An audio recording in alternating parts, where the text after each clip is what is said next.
नमस्कार, आप देख रहे हैं अपना बिहार और मैं हूं आपके साथ विभा उपाध्याय। बुलेटिन की शुरुआत इस वक्त बड़ी खबर के साथ। खबर लखीसराय से है, जहां पर पुलिस और नक्सलियों के बीच मुठभेड़ हुई है। एनकाउंटर में एक नक्सली ढेर बताया जा रहा है। पुलिस और नक्सलियों के बीच ये एनकाउंटर, इस एनकाउंटर में एक नक्सली ढेर हुआ है। सर्च ऑपरेशन के दौरान हथियार की बरामदगी भी की गई है। चानन थाना क्षेत्र के चेहरून जंगल में मुठभेड़, जिसके बाद एक नक्सली को ढेर कर दिया गया। नक्सलियों के इकट्ठा होने की सूचना के बाद यह कार्रवाई की गई। और सहयोगी राकेश हमारे साथ इस वक्त ज्यादा जानकारी के साथ फोन लाइन पर लखीसराय से जुड़ गए हैं। राकेश, क्या जानकारी मिल रही है? अभी भी क्या ये ऑपरेशन इस वक्त चल रहा है? जी बिल्कुल, देखिए अभी चानन थाना क्षेत्र का ये चेहरून जंगल है जहाँ पे अभी मुठभेड़ जो है लगातार जारी है। देखिए, पुलिस को यह सूचना मिली थी अगले सुबह की काफी संख्या में अरविंद यादव की हार्डकोर नक्सली है अपने जत्था के साथ, जो कि काफी संख्या में था और चानन के पहाड़ी इलाकों में रुके रहने की सूचना थी और किसी बड़े घटना के जुगाड़ में अरविंद यादव था। इसी सूचना पे एसएसबी काफी संख्या में एएसपी अभियान के नेतृत्व में इस ऑपरेशन के दौरान क्या कुछ बरामदगी हुई है राकेश? देखिए, अभी जो खबर मिल रही है ना कि पुलिस नक्सली मुठभेड़ के दौरान एक नक्सली के मारे जाने की सूचना मिल रही है और कई हथियार बरामद किए गए हैं। और अभी लगातार पुलिस पूरे इलाके को घेराबंदी कर लगातार सर्च ऑपरेशन कर रही है और बड़ी सफलता मिलने की संभावना है। चलिए, बहुत बहुत शुक्रिया राकेश इस तमाम जानकारी के लिए। वहीं बड़ी खबर दरभंगा से, जहां पर डकैती के दौरान एक शख्स की हत्या कर दी गई है। रसियारी गांव में एक शख्स की हत्या की गई है। डकैती के दौरान हत्याकांड को अंजाम दिया गया है, बताया जा रहा है। दरभंगा से ये बड़ी खबर, जहां पर एक शख्स की रसियारी गांव में हत्या की गई है। रिटायर्ड बीडीओ के घर पहुंचे थे डकैत। घर में मौजूद मुन्नी लाल ने इसका विरोध किया। विरोध करने के बाद मुन्नी लाल की हत्या कर दी जाती है। रिटायर्ड बीडीओ गणपति झा को घायल कर दिया है डकैतों ने। और सहयोगी विपिन हमारे साथ इस वक्त ज्यादा जानकारी के साथ फोन लाइन पर जुड़ गए हैं। विपिन, क्या जानकारी मिल रही है और फिलहाल जो डकैत थे उनकी संख्या क्या और उनकी गिरफ्तारी के लिए कोई कार्रवाई? जी, अभी तक गिरफ्तारी के लिए नहीं हुई है, लेकिन कार्रवाई की जा रही है। छापेमारी की जा रही है निशानदेही पर। लेकिन जो उनके मैनेजर थे उनकी हत्या कर दी गई।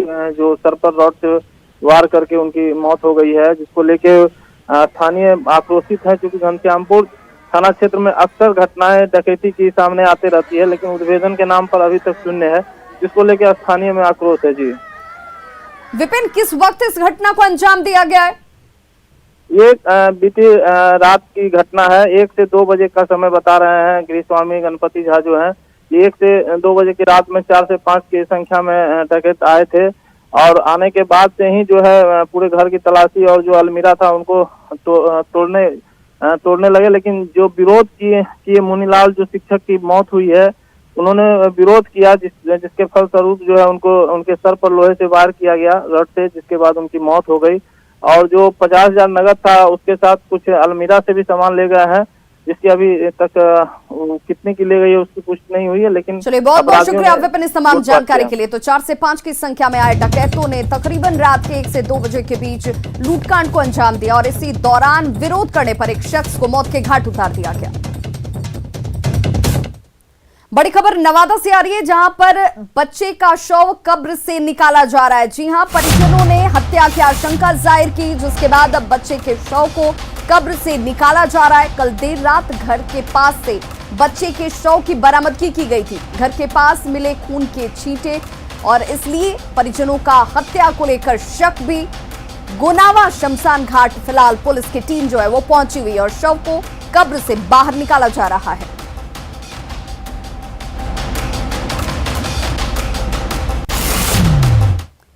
वहीं बड़ी खबर नालंदा से, जहां हर गांव में 2 लोगों की हत्या से इलाके में सनसनी फैल गई है। 2 गुटों के बीच खूनी खेल में गांव के लोगों में दहशत इस वक्त साफ नजर आ रही है। मामूली विवाद को लेकर एक अधेड़ की पीट कर हत्या कर दी गई, जिसके बाद दूसरे गुट के लोगों ने एक शख्स की गोली मारकर हत्या कर दी। पुलिस इस मामले में त्वरित कार्रवाई करते हुए दोनों गुटों के 6 लोगों को गिरफ्तार कर चुकी है।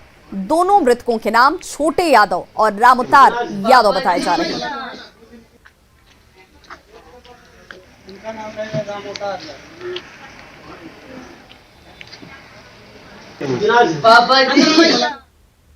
खबर मुजफ्फरपुर से, जहां के होटल सेंट्रल पार्क में डांसर प्रेमिका की हत्या के बाद प्रेमी की आत्महत्या मामले में सीसीटीवी फुटेज सामने आ गया है। आपके टीवी स्क्रीन पर देखिए वो सीसीटीवी फुटेज, जिसमें इस बात के संकेत मिलते हैं कि हत्या से पहले दोनों के बीच विवाद हुआ और इस विवाद को लेकर मनीष, जो कि प्रेमी है, उसने अपनी प्रेमिका निशा रानी को गोली मार दी, जिसके बाद खुद को भी उसने खत्म कर लिया।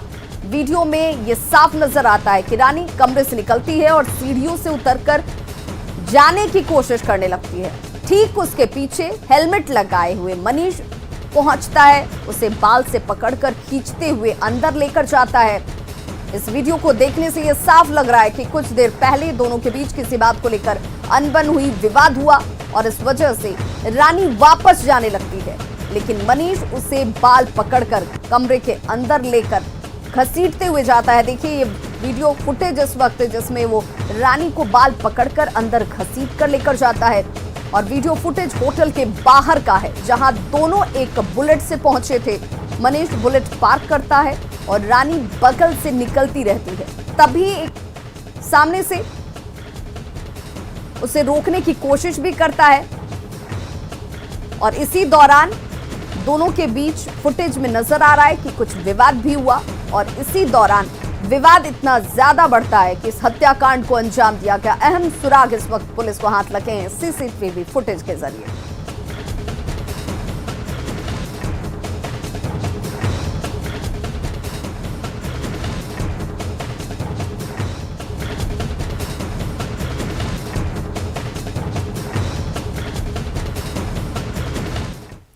और अब बात उस मुलाकात की जिस पर सबकी नजरें टिकी हुई हैं।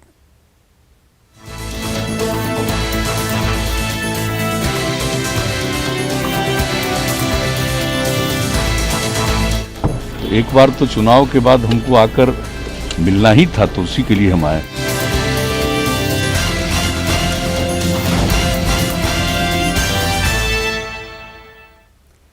तो बिहार के मुख्यमंत्री नीतीश कुमार के दिल्ली दौरे का आज दूसरा दिन है। आज सीएम नीतीश प्रधानमंत्री नरेंद्र मोदी से मुलाकात करने वाले हैं और मुलाकात का समय शाम के 4 बजे है। बताया ये जा रहा है कि मुलाकात के दौरान बिहार के विकास पर पीएम के साथ नीतीश कुमार चर्चा करेंगे। इसके अलावा अन्य सियासी मुद्दों पर भी बातचीत होने की उम्मीद जाहिर की जा रही है। इससे पहले कल नीतीश कुमार ने गृह मंत्री अमित शाह से मुलाकात की थी। इस दौरान बीजेपी अध्यक्ष जेपी नड्डा भी उनके साथ मौजूद रहे। आपको बताते चलें कि मंत्रिमंडल विस्तार के बाद सीएम नीतीश कुमार पहली बार प्रधानमंत्री नरेंद्र मोदी से मुलाकात करने वाले हैं।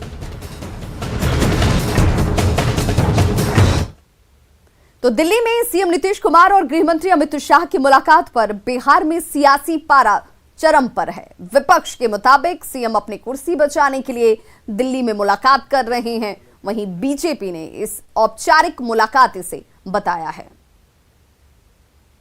यह उनका रूटीन दौरा हो सकता है ना, एनडीए की हिस्सा है वो। मंत्रिमंडल का विस्तार 85 दिनों से लटका हुआ था, तो वो हो गया, तो हो सकता है धन्यवाद देने गए होंगे भाजपा नेतृत्व को कि हमारी सरकार को आपने अभयदान दे दिया। मुझे लगता है विधान परिषद जो नॉमिनेटेड होने हैं राज्यपाल कोटा से, उस पर बात करने गए होंगे। आखिर मंत्रिमंडल विस्तार के तुरंत बाद जाकर के दिल्ली दरबार में बीजेपी के शीर्ष नेतृत्व से मिलना, ये बता रहा है, संकेत है कि सब कुछ ठीक नहीं है। कुछ न कुछ बीजेपी ने जिस तरह से नकेल कसा है आदरणीय मुख्यमंत्री जी पर, तो कुछ न कुछ उनकी पीड़ा है। विपक्ष अपना राजनीति बचाने के लिए इस तरह का वक्तव्य दे रही है।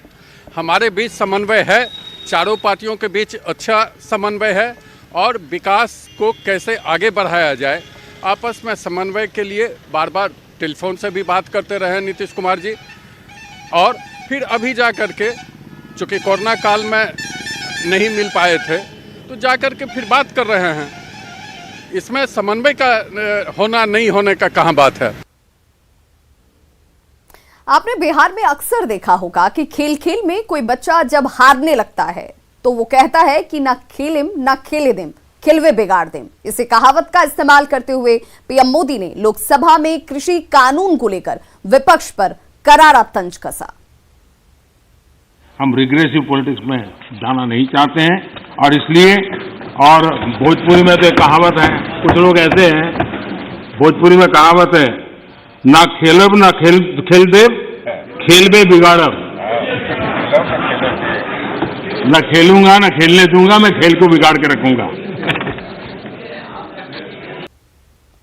जेडीयू सांसद आरसीपी सिंह ने आम बजट पर विपक्ष की ओर से उठाए जा रहे तमाम सवालों पर राज्यसभा में करारा जवाब दिया। उन्होंने कहा कि केंद्र और बिहार की एनडीए सरकार सबका साथ सबका विकास की विचारधारा पर चल रही है।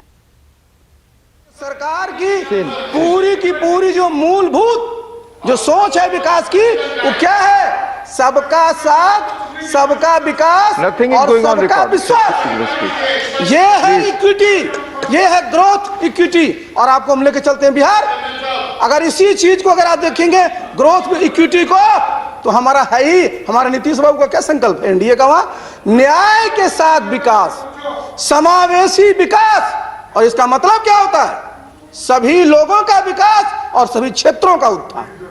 तो इसलिए तो इस पूरी एनडीए सरकार की ये सोच ही है, ये फिलॉसफी भी है। आप रहे हैं शिक्षा मंत्री, आपको याद आया इक्विटी की बात कर रहे हैं, काहे नहीं आप लेह में सेंट्रल यूनिवर्सिटी खोल दिए? क्यों नहीं खोले? आपको खोलना चाहिए था। मुख्यमंत्री नीतीश कुमार से दादरा एवं नगर हवेली के निर्दलीय सांसद दिलकर संजीव भाई ने दिल्ली में मुलाकात की है और मुलाकात के बाद संजीव भाई ने कहा कि जेडीयू के साथ गठबंधन में स्थानीय चुनाव लड़ने का फायदा उन्हें मिला और जिला परिषद चुनाव में जहां 20 में से 17 सीटों पर जीत मिली, वहीं पंचायत चुनाव में 20 में से 18 सीटों पर जीत दर्ज की गई। संजीव भाई ने आगे भी जेडीयू के साथ तालमेल बनाए रखने की बात कही। नवंबर में जिला परिषद के चुनाव में जनता दल और हम लोग साथ में मिलकर, मैं इंडिपेंडेंट एमपी हूँ, साथ में मिलकर के जनता दल यू और हम चुनाव लड़े थे जिला परिषद के। और हम आपको बता दें कि हमने बहुत अच्छा रिजल्ट लिया, परिणाम लिया। 20 टोटल सीट थी दादरा नगर हवेली जिला परिषद की, उसमें से हमने 17 सीट जीती और पंचायत भी हमने 20 में से 18 पंचायत जीती। एक अच्छा परिणाम आया जनता दल से गठबंधन करने के बाद। और भविष्य में भी ये हमारी नीति जो है, हमारा जो कार्यक्रम है, हमारा गठजोड़ है, वो भविष्य में भी हमारा चालू रहेगा। पंडित दीनदयाल उपाध्याय की पुण्यतिथि पर पटना बीजेपी कार्यालय में श्रद्धांजलि सभा का आयोजन किया गया, जहां प्रदेश अध्यक्ष संजय जायसवाल और स्वास्थ्य मंत्री मंगल पांडे समेत कई मंत्रियों और विधायकों ने श्रद्धांजलि दी। इस मौके पर जायसवाल ने कार्यकर्ताओं से दीनदयाल जी के बताए रास्तों पर चलने की अपील की। दीनदयाल जी के अंत्योदय का जो विचार था, भारतीय जनता पार्टी के सभी कार्यकर्ताओं का वही लक्ष्य है।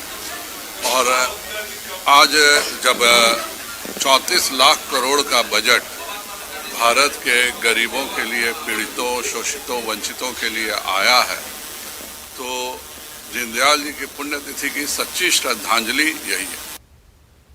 ब्रेक के बाद एक बार फिर से आप सभी का बहुत स्वागत है। उम्मीद पर ही दुनिया कायम है और यही वजह है कि चमोली हादसे के 6 दिन बाद भी जिंदगी की उम्मीद कोई नहीं छोड़ रहा।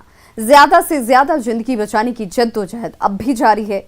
अब बस दुआ कीजिए कि वो लौट आएं। कुदरत का कहर,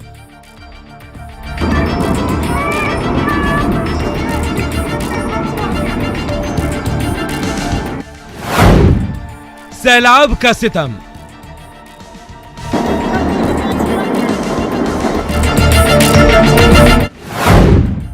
आंखों में अश्क,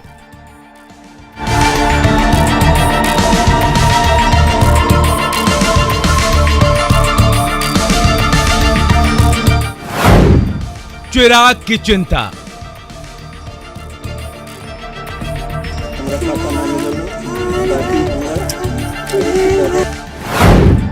सलामत रहे सिंदूर,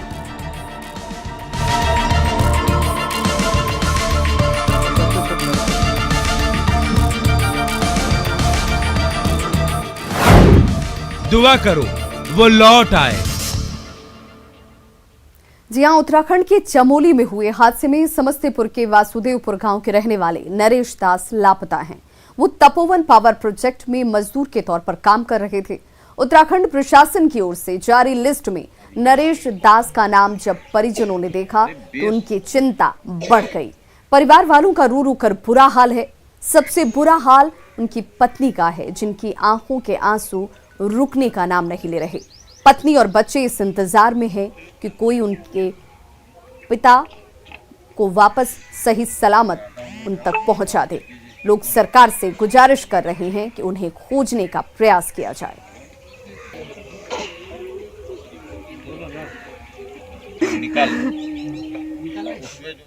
उत्तराखंड के चमोली डिस्ट्रिक्ट में आई तबाही के बाद वहां तपोवन पावर प्रोजेक्ट में काम करने वाले समस्तीपुर का भी एक युवक वहां पे काम करता था, जिनका नाम नरेश है और वो लापता है। उनके ये परिजन है, पत्नी है, जिनका रो रो करके बुरा हाल है। ये अपने घर के चिराग की सलामती की दुआ कर रहे हैं, लेकिन ये सब एकदम बेसुध है। रो रो कर पूरे परिवार का बुरा हाल है। जी, उत्तराखंड की पुलिस द्वारा जो सूची जारी हुई, उस सूची के हिसाब से हम लोग जो है जानकारी हुई हमको। अच्छा। उसके बाद 2 महीना पहले ही उनसे बातचीत हुई थी, जो यहाँ ठीक है, यहाँ चमोली में रह के हम काम कर रहे हैं। अच्छा। जो हम कुछ दिन में काम खत्म होता है तो हम आ जाएंगे घर। कहाँ काम करते हैं? तो उत्तराखंड की चमोली में। अच्छा। कोई बोले कि पावर प्रोजेक्ट करके है कोई, उसमें हम काम कर रहे हैं। अच्छा जी। तो अब तक जिला प्रशासन की तरफ से कोई पहल? जी, उनसे संपर्क करने की हम पूरी कोशिश कर रहे हैं। आज उनसे संपर्क करते हैं। उधर से हमको कोई प्रशासन की तरफ से कोई अथी नहीं है, और हम बिहार सरकार और उत्तराखंड सरकार से रिक्वेस्ट करते हैं, उत्तराखंड चमोली के प्रशासन से भी रिक्वेस्ट करते हैं कि हमारे भाई नरेश दास का थोड़ा सा पता लगावे। यहाँ पे उन नरेश दास जो लापता है, उनके पिता जी हैं, हम उनसे भी जानना चाहेंगे। जी, क्या कहेंगे? हमारा कहना है जो काम करता था, अभी लापता के खबर सुने हैं, तो हमारा लड़का सरकार के सहयोग है जो हमारा लड़का को खोजी करें। 2 बच्चा है, उसको कैसे प्रतिपाल होगा। गांव के लोग यहाँ पर आते हैं, सांत्वना देते हैं, और ये 2 बच्चे हैं उनके जो अपने पापा का इंतजार कर रहे हैं। बाबू, कब बातचीत हुई थी पापा से? पापा से कब बातचीत हुई थी? वो नहीं है पता। तुमसे बात नहीं हुई है? क्या कहोगे सरकार से? हमको पापा को भेज दीजिए। हाँ? पापा को भेज दीजिए। तो ये बच्चे हैं जो अपने पापा का इंतज़ार कर रहे हैं। घर का हर सदस्य सरकार से ये आग्रह कर रही है कि इनके घर के चिराग नरेश को ढूंढे और सही सलामत उन्हें यहाँ पहुँचाए, और हर कोई दुआ भी कर रहे हैं कि उनके घर के चिराग सही सलामत पुनः घर वापस आए। Mukesh Kumar, news 18 network, Samastipur. Patna AIIMS के पास आरएसएस प्रमुख मोहन भागवत ने सेवा सदन के लिए भूमि पूजन किया और सेवा सदन की आधारशिला रखी। इस मौके पर केंद्रीय स्वास्थ्य राज्य मंत्री अश्विनी चौबे और बिहार के स्वास्थ्य मंत्री मंगल पांडे भी मौजूद रहे। इस सेवा सदन से उन लोगों को फायदा होगा जो लोग अपने परिजनों को इलाज कराने के लिए एम्स लेकर आएंगे। यहाँ नहीं करना, वहाँ पे दिया जाएगा,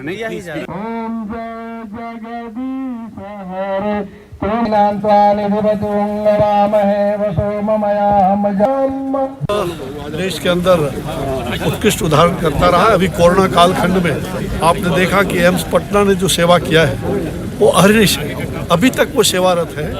और ये खुशी की बात है कि आज हेडगेवार स्मारक समिति के द्वारा भूमि पूजन हुआ है। यहाँ पर लोगों के रहने के लिए आवासीय व्यवस्था, अन्य प्रकार की कई व्यवस्थाएं खड़ी होंगी सबके सहयोग। और आज राष्ट्रीय स्वयंसेवक संघ के द्वारा जो ये प्रयास हुआ है और उनके द्वारा जो भविष्य में